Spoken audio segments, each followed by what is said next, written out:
তুমি কি জানো, শ্রীমদ্ ভগবদ্ গীতা শুধু একটি ধর্মগ্রন্থ নয়, এটা এমন এক জ্ঞান ভাণ্ডার যা ভাঙা মানুষকে আবার দাঁড়াতে শেখায়।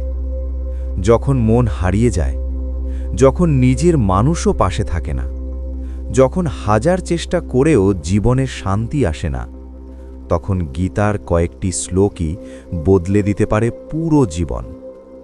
আজ আমি তোমাকে শোনাব গীতার কিছু অমূল্য বাণী, যা শুধু শুনলেই নয়, বুঝলে তোমার দৃষ্টিভঙ্গি বদলে যাবে।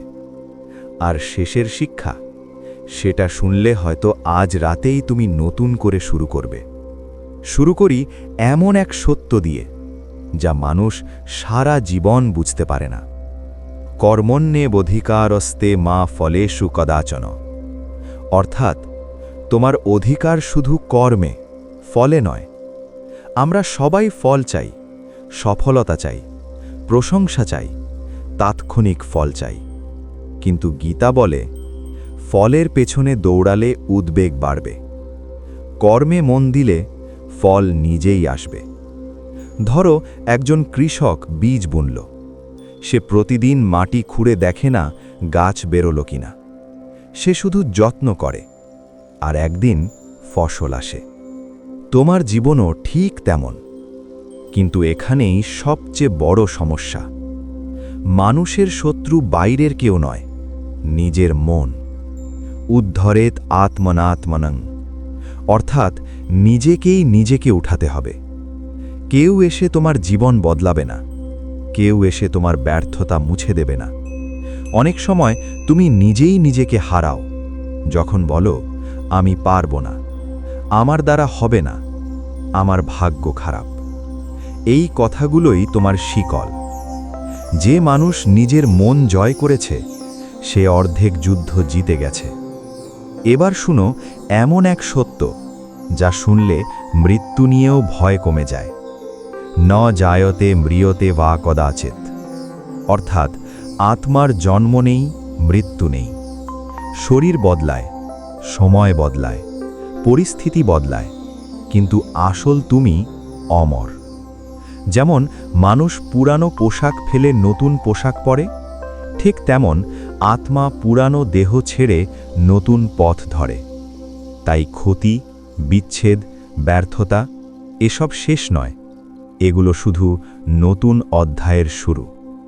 এবার শুনো সেই শিক্ষা, যা আজকের পৃথিবীতে সবচেয়ে দরকার। যদা যদা হি ধর্মস্য গ্লানির্ভবতি।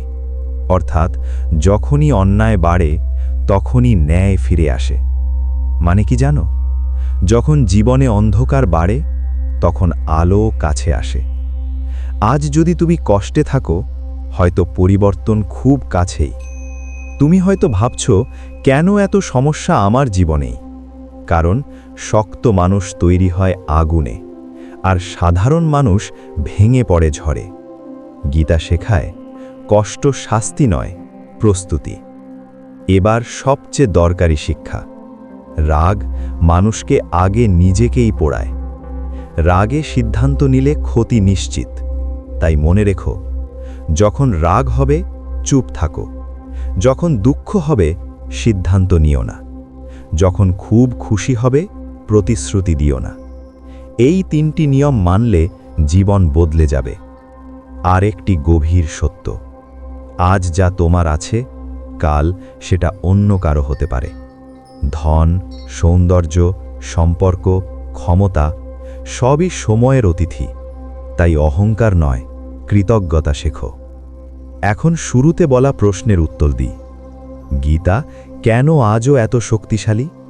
কারণ এটা শুধু যুদ্ধক্ষেত্রে অর্জুনকে বাঁচায়নি, আজও লক্ষ মানুষের ভাঙা মনকে বাঁচায়।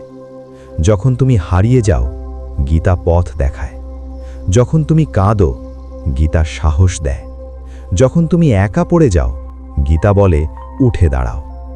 তাই মনে রেখো, কর্ম করো, মন জয় করো, সত্যে থাকো, অহংকার ছাড়ো, আর বিশ্বাস রাখো, যা হওয়ার সঠিক সময়ে হবেই।